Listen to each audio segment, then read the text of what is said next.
নমস্কাৰ, মোৰ নাম তনবীৰ এম সমীৰ হয়। আজি মই আছোঁ আমাৰ প্ৰাণৰ শিল্পী হিয়াৰ আমুথু জুবিন দাৰ আৰু ঘৰত।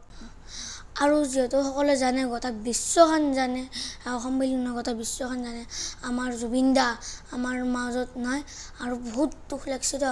আৰু মই সেইকাৰণে আজি জুবিন দাৰ ঘৰত আহিছোঁ। আৰু জুবিন দাক লগ কৰিব এটা বহুত ইচ্ছা হৈছিল, সৰুৰ পৰা বহুত এটা উগ্ৰতা হৈছিল জুবিন দাক একদিন লগ কৰিম। কিন্তু জুবিন দাক লগ নকৰিলেও মই লগটো সপোনে ৰাখি গ'ল। কিন্তু মই আজি আহিছোঁ জুবিন দাৰ ঘৰত। আৰু জুবিন দাকটো লগ কৰা মোৰ হেঁপাহে থাকি গ'ল। কিন্তু আমাৰ জুবিন দাৰ বৌক মই সেৱা জনালোঁ।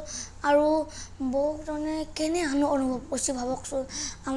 আমি গোটেই জুবিন দা আমাৰ মাজত নাই কাৰণে আমাৰ অসমখন নহয় গোটেই বিশ্বখন দুখত আছে। তাৰে তেখেতৰ জুবিন দাৰ পত্নীয়ে আৰু কেনে অনুভৱ কৰিছে ভাবকচোন আপোনালোকে। আৰু মই এইটোৱে প্ৰাৰ্থনা কৰোঁ যে আমাৰ জুবিন দাৰ বৌক শক্তি দিয়ক আল্লাহ ভগৱানে জীৱন যুদ্ধ যুঁজিবলৈ।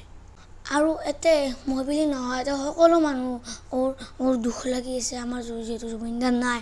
আৰু মই জুবিন দাক লগ নাপালেও আমাৰ জুবিন দাৰ ঘৰত মই শ্ৰদ্ধাঞ্জলি দিব আহিছোঁ। আৰু বহুখন দুখতে হেঁচা মাৰি থৈছে, সেইকাৰণে কাৰো মুখতে মাত নাই যে আমাৰ জুবিন দা আমাৰ লগত নাই। আৰু কাৰো মুখৰ পিনে চাব নোৱাৰিহে। আৰু চবেই দুখতে আছে। আৰু নাথাকিবই আমাৰ হিয়াৰ আমুথু জুবিন দা আমাৰ মাজত নাই। আৰু তেখেতৰে আমি ঘৰত আছোঁ, যিহেতু চবেই লগ লাগিছে তেখেতৰ ঘৰত আহিছোঁ আমি। আৰু আমাৰ অসম টাউনৰ পৰা বৌক শোকবাৰ্তা দিলোঁ। আৰু বৌৰ মুখৰ চাবই নোৱাৰি, খুব বেয়া লাগে। আমাৰ জুবিন দাৰ বৌক আৰু কি পৰিস্থিতি কেনে অনুভৱ কৰিছে ভাবকচোন একবাৰ।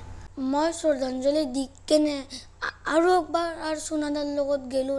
মই ফটোখনৰ পৰা দূৰতে যাব ইচ্ছা নাই। জুবিন দা তুমি আমাক সৰগৰ পৰা চাই থাকিবা আৰু তুমি বিচৰা মতে আমি কাম কৰি যাম। আৰু মই জুবিন দাক শ্ৰদ্ধাঞ্জলি জনালোঁ। আৰু এই জুবিন দা তুমি শান্তিত থাকা, য'তে থাকা তুমি সুখলৈ থাকা। জুবিন দাৰ ঘৰত নাম কীৰ্তন চলি আছে আৰু আমি কিছু সময় নাম কীৰ্তন শুনিলোঁ।